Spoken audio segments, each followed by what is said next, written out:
Habilidades e conhecimentos para os estudos clássicos. Então, bem-vindos a esta aula.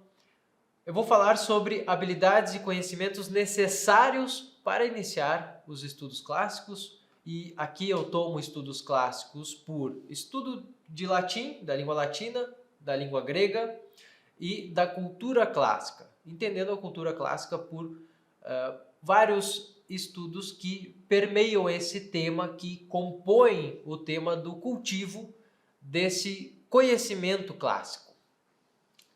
Porém, então, ainda que nós tenhamos este assunto, né, o assunto do latim, do grego, da cultura clássica, já como algo bastante amplo, ainda assim nós vamos ver que algumas habilidades permeiam todos esses tipos de estudo, né? Então, permeiam o estudo das línguas clássicas ou da gramática. Então, se nós pensarmos numa abordagem, por exemplo, das artes liberais, nós temos isto aqui como um estudo da gramática, que entra o estudo das línguas, principalmente do latim, e o estudo da literatura latina também, certo? Antigamente, então isso é uma curiosidade, né? Antigamente, quando se falava em arte gramática, se falava justamente no estudo do latim e principalmente no estudo da Eneida, que é aquela obra de Virgílio que conta a fuga de Enéas da cidade de Troia, para quem conhece então a Ilíada e a Odisseia também, de Homero, né? Para quem conhece este épico, já ouviu falar deste épico de Homero. Muito bem. A primeira das nossas habilidades que eu quero destacar aqui e que todos vocês precisam realmente estar atentos, eu preciso estar atento ainda a esta habilidade, eu que dou aulas de latim há alguns anos já, há bastante, na verdade, bastante tempo, e outros professores que já dão aula há bastante tempo também precisam cuidar com essa habilidade, precisam colocar o máximo do próprio potencial nesta habilidade, que é da leitura. E por que eu falo que a leitura é importante que seja cuidada por todos nós de modo especial? Porque facilmente, assim como no cotidiano, assim como no dia a dia, na lida diária, no nosso trabalho, em nossas casas ou ao andar pela rua, ao nos divertirmos, nós tendemos a ficarmos distraídos. Então, em algum momento simples do nosso dia, talvez percamos a nossa atenção, percamos os nossos objetivos ali por um tempo, e quando nós nos damos por conta, já passou muito e nós não fizemos o que tínhamos de fazer, ou nós já confundimos as coisas que estávamos fazendo. Isso é comum, isso não acontece apenas com quem possui algum tipo de déficit ou algum problema assim. Isso acontece com todos nós, de maneira mais recorrente ou menos. Então, a leitura, ela deve ser, tá? E eu vou detalhar a leitura depois, tá? Mas a leitura, ela basicamente deve ter uma grande qualidade sempre, sempre que nós formos ler qualquer texto. Para iniciar o estudo de latim, por exemplo, muitos alunos, e aqui vai o aviso para todos, né? Muitos alunos têm uma certa dificuldade de leitura, não por serem incapazes de ler ou por não ter recebido nenhum tipo de alfabetização, mas têm uma dificuldade de leitura com algo diferente, com conceitos novos, por exemplo, certo? E nós vamos ver que a qualidade da leitura desses alunos, que eu vejo que prejudica o próprio estudo da língua latina, ela fica muito deficiente, né? Ou é uma qualidade baixa de leitura. A leitura precisa ter uma alta qualidade. Nós vemos que essa qualidade, ela está ligada à nossa capacidade de ver a realidade ou de olhar para a realidade, também para a nossa capacidade de imaginar, para a nossa capacidade de acessar o texto e imaginar o que está neste texto. Nós vamos ligar duas coisas durante uma leitura o tempo todo. Anotem aí. Então, a leitura deve ter qualidade no nosso raciocínio durante a leitura, da nossa interpretação, e deve ter, portanto, uma qualidade também da nossa imaginação. Tratando-se de leitura, basicamente é isto. Mas fica sempre a pergunta, que vai ficar para a nossa segunda aula, tá? Esta pergunta que é: como então melhorar esta nossa interpretação e como melhorar a nossa imaginação? Eu vou responder isso logo depois. E a memória? Esta é a nossa segunda habilidade muito exigida para os nossos estudos. A memória. Para os antigos, o conceito de memória, e eu estou falando aqui de autores como o próprio Hugo de São Vítor, de autores como, por exemplo, o próprio Santo Agostinho, estes que têm esta tradição clássica medieval, nós vamos ver que a memória ela é algo bastante amplo, ela é algo que nos permite muitas coisas, até mesmo que hoje são repartidas de inúmeros modos pela psicologia moderna. A memória, ela contemplaria, então, muitas partes dessa da nossa alma, né? Ela pegaria, então, toda uma potência, ela seria, então, toda uma potência da alma que é responsável por muitas operações que nós fazemos e ou apoia muitas das operações intelectivas que nós fazemos no nosso dia a dia e mesmo para meditar e estudar, certo? Mas aqui, quando nós falamos em memória, eu falo aqui também em algumas, na qualidade, né, de ter uma memória boa, eu falo aqui na qualidade de resgatar conceitos que nós já conhecemos e resgatar conceitos novos que nós estamos aprendendo ali no mesmo dia, por exemplo. Certo? Algo que estaria ainda na nossa memória recente. Então, a qualidade desta memória, como ela deve ser? Nossa memória deve ser ágil. Então, isto é um pré-requisito aqui para aprender bem a língua latina, para estudar bem os temas da cultura clássica, para estudar a língua grega antiga. Nós precisamos ter uma agilidade nessa memória, ela deve lembrar-se, ela deve nos lembrar das coisas de uma maneira ágil. Então essa é a primeira característica. E ela deve ser capaz. Capaz no sentido de eu devo saber armazenar com qualidade aquelas informações que eu desejo, que eu realmente desejo comportar em minha memória. Então ela deve ser um lugar para mim de um acesso ou deve ser uma habilidade que eu manejo muito bem. E vocês vão me perguntar, então professor, temos técnicas, temos algum meio de fazer isso? Nós temos muitos meios de fazer isso. Também, do mesmo modo, não vou abordar aqui ainda este tema, mas que há um modo de melhorar esta habilidade para os estudos cotidianos, para qualquer tipo de estudo, sim. E quando nós vamos ver que uma memória pode ser ágil ou mais ágil e mais capaz, a depender do estudo, e isto aqui é muito importante, nós vamos ver que ela distingue-se nas suas, vamos dizer, ela distingue-se, o uso da memória distingue-se conforme a matéria da qual nós estamos tratando. Isso pode ser algo um tanto abstrato, mas então eu vou citar dois exemplos. Quem aqui nunca tentou memorizar, por exemplo, uma linha do tempo histórica? A linha do tempo da história do Ocidente.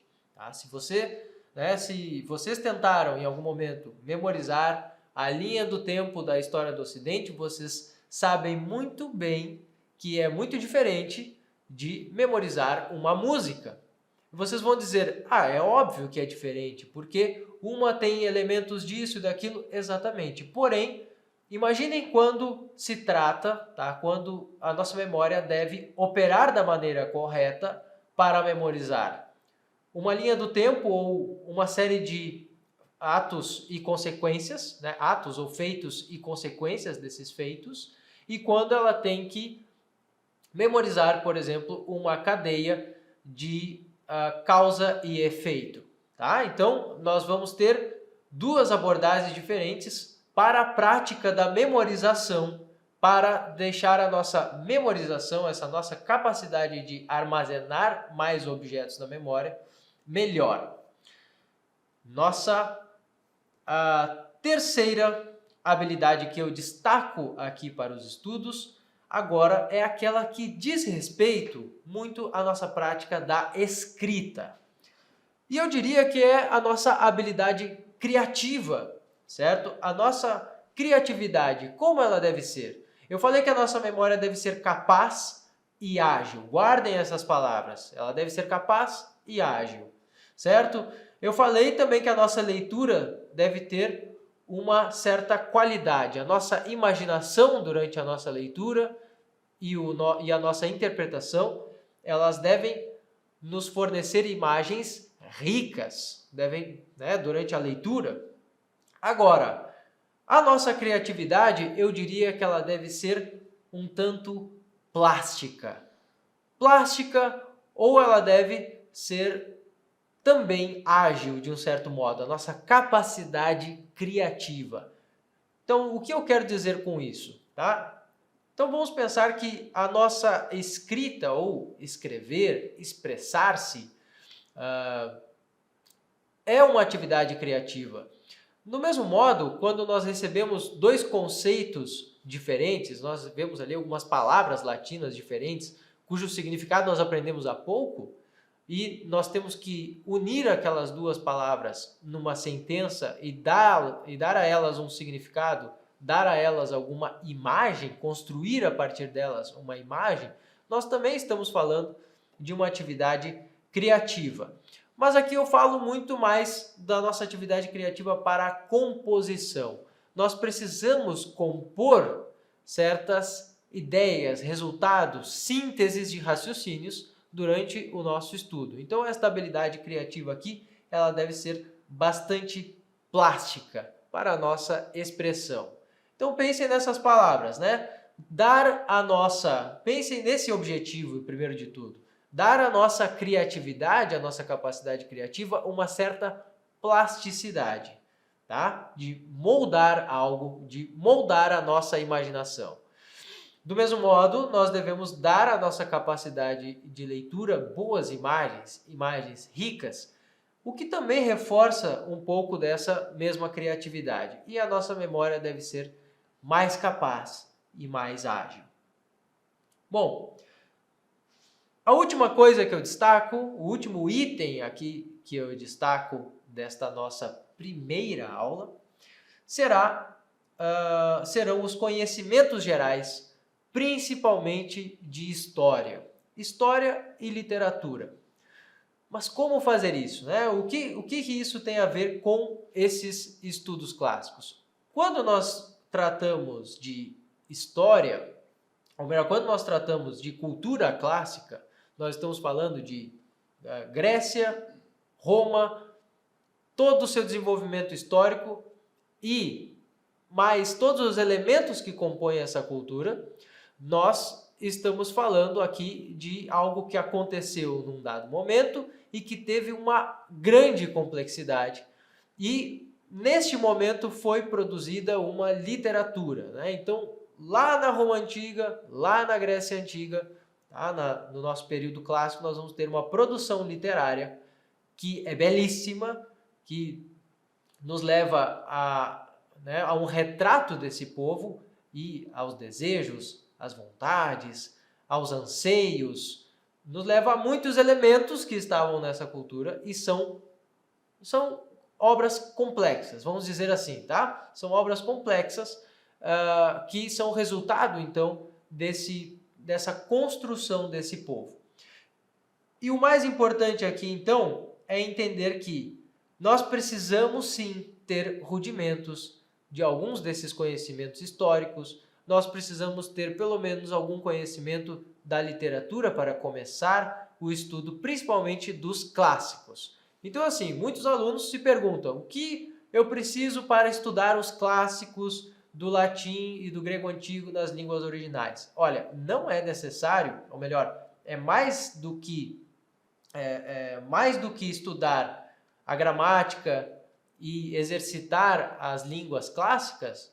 Ainda nós precisaremos conhecer algo dessa cultura, conhecer algo da história desse período clássico. Isso é muito importante, porque sem essa história e sem esse conhecimento básico da literatura, nós vamos, como dizem popularmente, vamos boiar nesses assuntos, né? Vamos boiar lá na literatura, ficar lá só vendo aquelas palavras, até entendendo as palavras. É possível então, também, às vezes, quem já estudou latim, entender certo contexto, certo texto literário, mas não compreende o contexto. Então, nós vamos precisar também desses rudimentos da história, nós vamos precisar desses rudimentos de outros elementos que estão aí nessa história e na literatura, para entender os textos. Vamos precisar conhecer personagens, vamos precisar nos aprofundar um pouco até mesmo em questões como a própria mitologia romana e grega. E é claro, como nós vamos fazer isso? Eu também direi melhor na nossa próxima aula sobre como resolver esse problema desse contexto geral, desses conhecimentos gerais para o estudo da cultura clássica. O que nós precisamos ter? Nós precisamos ter esse conhecimento, esse horizonte de conhecimento já um tanto aberto para que nós leiamos esses clássicos. Então é por isso que, por exemplo, nós temos na escola clássica o curso de latim, grego e cultura clássica para completar tudo isso, certo? Nós temos também um trabalho de, por exemplo, produção de artigos, conteúdos, justamente para dar esses contextos gerais e aquecer esse assunto da cultura clássica para quem vai iniciar os estudos e já iniciar com muito mais conforto, com ideia do que essas coisas se tratam, não tendo sido aquele que nunca conversou sobre o assunto antes de iniciar. Para encerrar a nossa primeira aula, então, eu quero que vocês agora montem essa forma. Tá? Então, montem a forma que eu apresento aqui para esta nossa, vamos dizer, para esse domínio inicial de habilidades e de conhecimentos que nós precisamos, certo? Então, pensem que este conhecimento inicial, este domínio dessas habilidades, ele pode ser agora enquadrado para nós. Então, enquadrem esses 4 itens que foram apresentados: a leitura, a memória e a criatividade, e também os conhecimentos gerais. Se nós pensarmos em tudo isso enquadrado em nós mesmos, nas nossas práticas, aí eu pergunto a vocês, imaginem um ideal de alguém que tem isso muito bem formado, tá? Essas habilidades e esses conhecimentos. Imaginem como é realmente a experiência de estudo de uma pessoa com estas habilidades. Ou seja, com uma leitura de qualidade, com a memória capaz e ágil e com a capacidade de criação plástica. Vamos pensar assim, com uma capacidade de modelar a própria imaginação para criar, para compor, utilizando-se do repertório que tem, utilizando-se dos símbolos que tem, dos conceitos que conhece. Tá? Então imaginem este modelo e agora nós vamos entender não só este modelo em si, tá? Então agora o nosso próximo passo é não só conseguir imaginar esse modelo, mas como chegar até aí, como chegar a mais habilidades e mais conhecimentos desse tipo para esses estudos clássicos. Tá? Nós vamos ver que, da mesma forma, nós não estamos falando de conhecimentos que só servem ao latim, ao grego e à cultura clássica. Nós estamos falando de conhecimentos que servem para o estudo de qualquer coisa. E o último ponto que vocês devem ter se perguntado aqui durante a nossa aula, e que é importante comentar, é sobre os conhecimentos necessários para iniciar. E aí eu não falei, por exemplo, sobre conhecer a gramática. Certo? Por quê? Porque nós não necessariamente precisamos ter um grande conhecimento gramatical ou ter algum conhecimento gramatical muito sólido antes de iniciar o latim, por exemplo, porque é talvez por meio do latim que vocês iniciem, vocês obtenham os primeiros conhecimentos gramaticais de sintaxe da língua, por exemplo. Tá? Então, é claro que quem já tem um conhecimento gramatical, quem já meditou sobre gramática, tem esse costume, isso vai ser muito bom para os estudos de latim e de grego. Porém, quem não fez isso, não deve se preocupar tanto, porque vai fazer durante este caminho e vai fazer isso de uma maneira, a depender do método com que faça, vai fazer isso de uma maneira muito tranquila, tá? Não precisa ser de uma maneira totalmente rígida, não precisa ser de uma maneira confusa, né? Não precisa ser levado, né? A pessoa não precisa ser levada a uma grande confusão para depois sair de uma grande confusão, de precisar iniciar uma super investigação para sair do emaranhado de problemas gramaticais. Não, nós vamos, né? Então, se estudarem, por exemplo, com os métodos da escola clássica, nós vamos ver que dá para fazer um caminho bem suave, tá? Uma meditação bem suave sobre gramática, sendo levado aos poucos a esses problemas de, por exemplo, sintaxe e morfologia da gramática de uma língua. Certo? Então, pessoal, muito bem, espero que vocês tenham obtido essa forma básica de habilidades e conhecimentos agora, entendido este ideal que pode ser alcançado por meio dessas habilidades e conhecimentos, para que nós falemos sobre os meios de alcançá-los, ou alguns meios que podem ser utilizados para alcançá-los. Muito obrigado e até a próxima!